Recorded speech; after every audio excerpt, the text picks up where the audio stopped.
So recently, the annual Toys and Games Fair was held in Hong Kong, and it was held in Hong Kong's very own Hong Kong Exhibition Centre. It's the one that looks a little bit like the Sydney Opera House.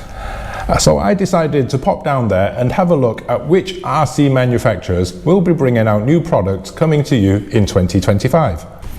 Now, the show itself was held in two halls, Halls 1 and Halls 3 of the Exhibition Centre, and this is a rather large show. I mean, the Hong Kong Exhibition Centre itself is not small. And luckily, as I got there, it wasn't too busy. It was actually the last day of the show. And as I looked around, there was an awful lot of toy grade RCs in the show. But I wasn't really interested in the toy grades. I was solely there to look for the hobby grade RCs. So I quickly made my way around and searched for all the hobby grade RC manufacturers I could find.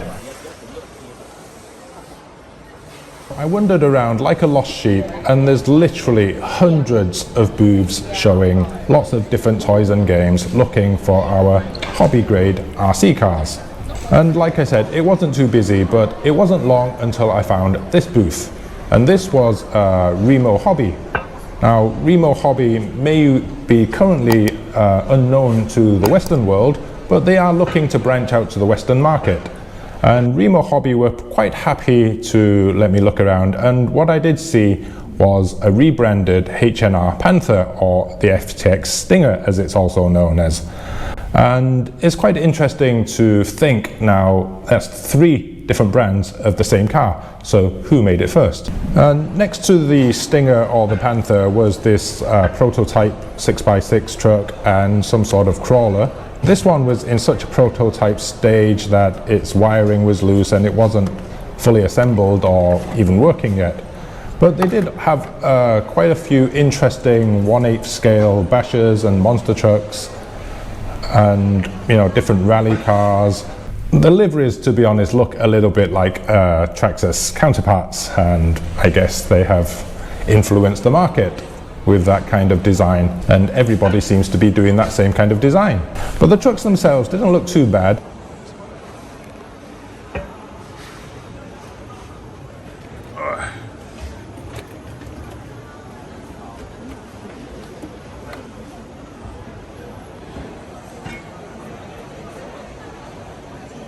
They had some smaller models at 1/10th, even 1/12th or 1/14th scale. And some drift cars.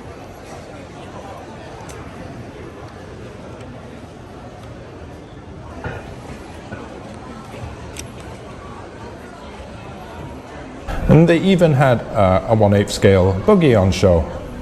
The buggy was interesting because it had the dual suspension setup on the rear, as you can see here, and it looked rather nice.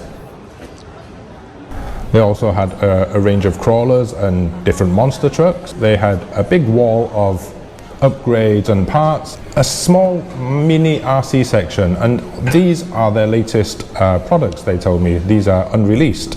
That was a quick insight to Remo Hobby, so look out for those guys coming in 2025 to the Western markets.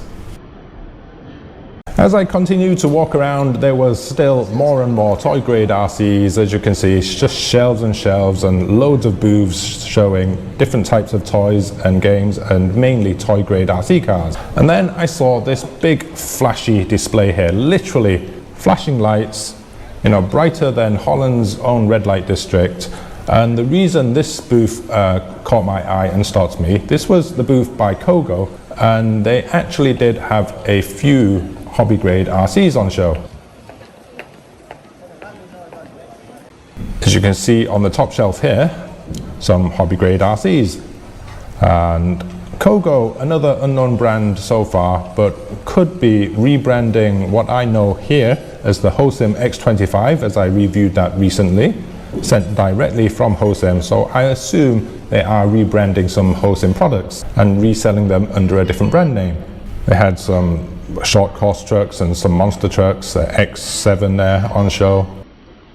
What really caught my eye was this big red and blue short course truck bodies, and this was coming from a 1/8 scale 6S short course truck. Looking at the box art, they had some pretty respectable specifications and electronics.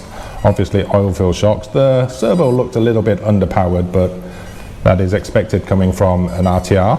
4274 sized brushless motor, 130 amp waterproof ESC.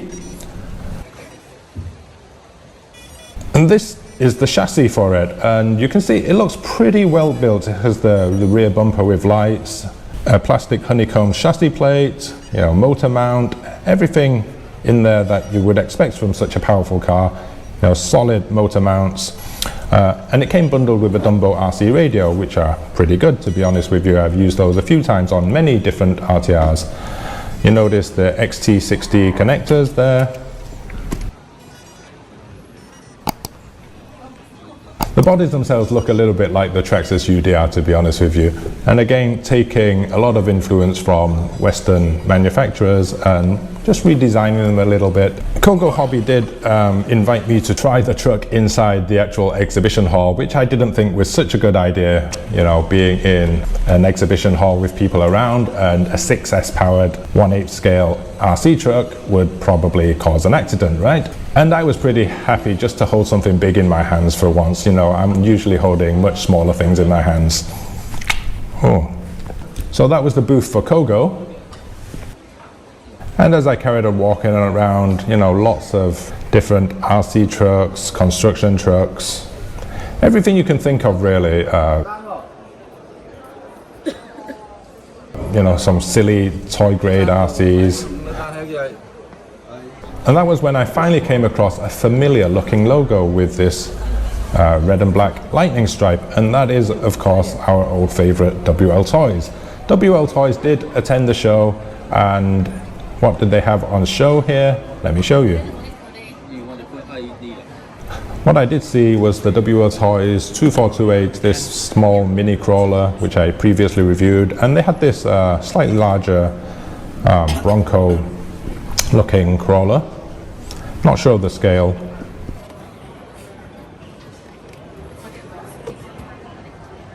They had that in red also. Obviously this very silly looking army truck crawler thing, and a rather interesting looking desert truck. If you know the number, please tell me in the comments below. And some mini drift cars, which are quite popular, I believe. They also had this rather large, I think it's a 10th scale crawler, this Jeep Wrangler looking crawler, and this one actually looked pretty good. You can tell it had no body clip, so it had a magnet held body which was lift up, and looking underneath it again looked very, very similar, especially the battery tray and the battery tray strap. Now, where have we seen that before? But nevertheless, a good looking crawler. It'd be interesting to see how that one performs. Obviously a brush system in there with the lithium ion battery. It did have a winch on the front, their angry eyes, it looked like it had indicators. Looking inside, it also had a driver figure inside. A driver figure with a helmet on inside the car, and he looked a little bit out of scale, to be honest with you, a little bit small for this scale of car. Some accessories on the back, roof rack. Now Wltoys' vast inventory was also on display. You probably spot some of your old favorites here. They had some construction vehicles, some RC boats were also on show at their booth, as well as the odd helicopter or two. A couple of these Wltoys I have actually reviewed on the channel before, including my old favorite, the 144010. This little buggy was probably the fastest little buggy I've ever reviewed from any budget brand. They also had this rather, well, let's say ugly looking 1/10 scale crawler on show. More importantly, they had their new little micro RCs with the FPV module, or the FPV camera mounted on top. And those were also on show at their booth. And those look, well, interesting. If you want to do some FPV footage of a micro car driving around your house, then these might be the ones for you. They look a little bit similar to the old turbo racing with the Type-C USB charging cable slot. And it looked like those come bundled with their typical Wltoys radio. Now, as I moved on, this booth with the construction vehicles did catch my eye. They had, you know, cranes and diggers, different types of construction vehicles, and this one was Deco Toys.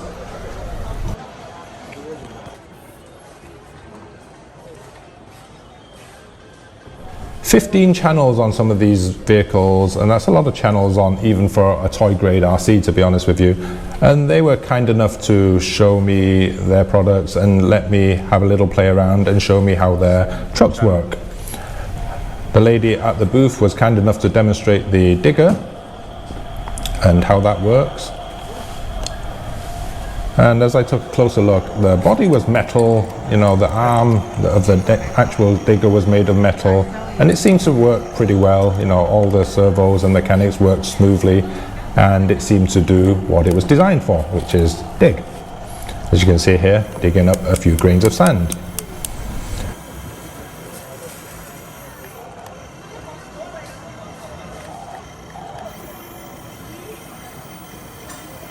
Now, Deco Toys are not the usual things I do review on this channel, so I decided to move on.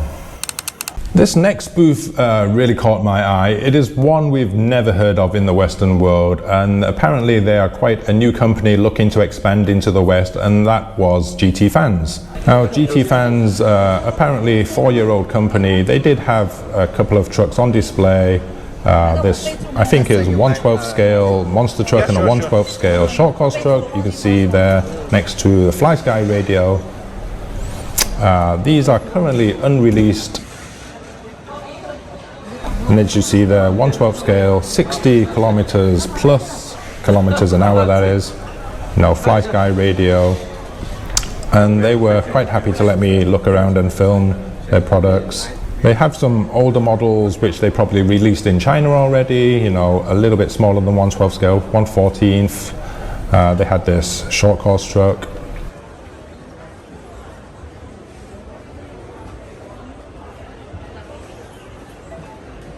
And they had this, what looks a little bit like the Armour Outcast with a armour infraction livery. Now, this one, like I said, is currently unreleased to the Western market. They are looking to expand into the Western market this coming year. But what really caught my eye at GT Fans was this shirt. Now, I'm not sure of the scale, but it was pretty big, as a shirt should be. And this one was a real show stealer. I mean, just look at it. It is so beautiful. It has lights on the front. Those big wheels look kind of monstrous, but comical at the same time. And this one really, really caught my attention. Now, hopefully this one can come to the Western market pretty soon, and better still, hopefully they send me one for review, because I really would like to see that.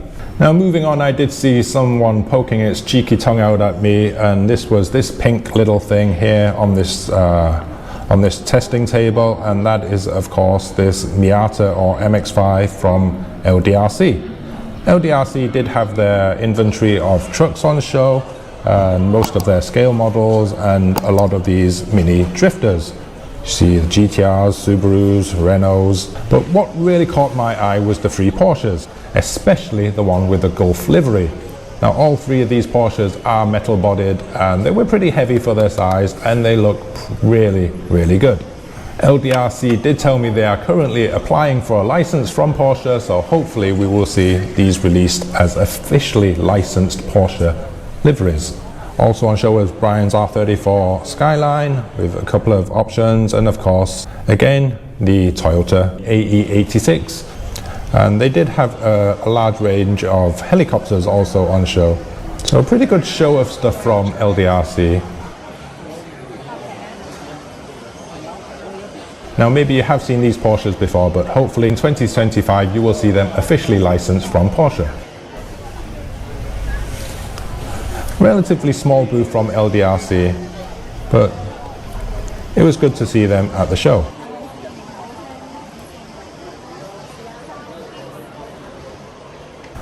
Now, finally, I did get to Haiboxing. I did visit Haiboxing at the start of my visit, and I said I would go back. Now, Haiboxing did have a few favorites on show, including the 3100A and whatever this crawler is.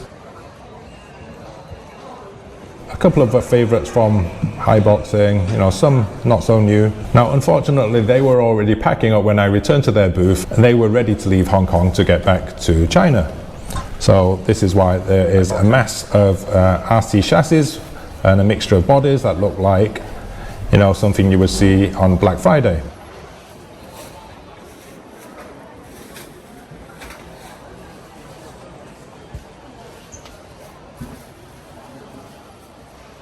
What they did manage to show me was one of their new RCs, and this is a 1/14 scaled monster truck, this one right here. And here is next to one of their older 1/16 models. You see it is slightly bigger in terms of wheelbase, and that would be interesting to see that coming to the market in 2025. Now, Haiboxing were not only kind enough to show me their new 1/14 truck, they actually gave it to me and they said take it home for review. Now, unfortunately, it did not come in a box. This one is currently unreleased, so look forward to me reviewing that in a future video. Now, there were an awful lot more RC manufacturers at the show, but obviously some of them refused to let me film their products, thinking I'm some sort of industrial spy. That's understandable, I guess. For those who did let me film and show me their products, thank you. And the links to their websites are given in the description box. Now, hopefully you did enjoy this video. A quick look at what will probably be coming in 2025 from some of these manufacturers. I wish them the best of luck. Now, if you did like this video, don't forget to give it a like. Don't forget to subscribe. I'll see you in the next video. In the meanwhile, please feel free to enjoy one of these.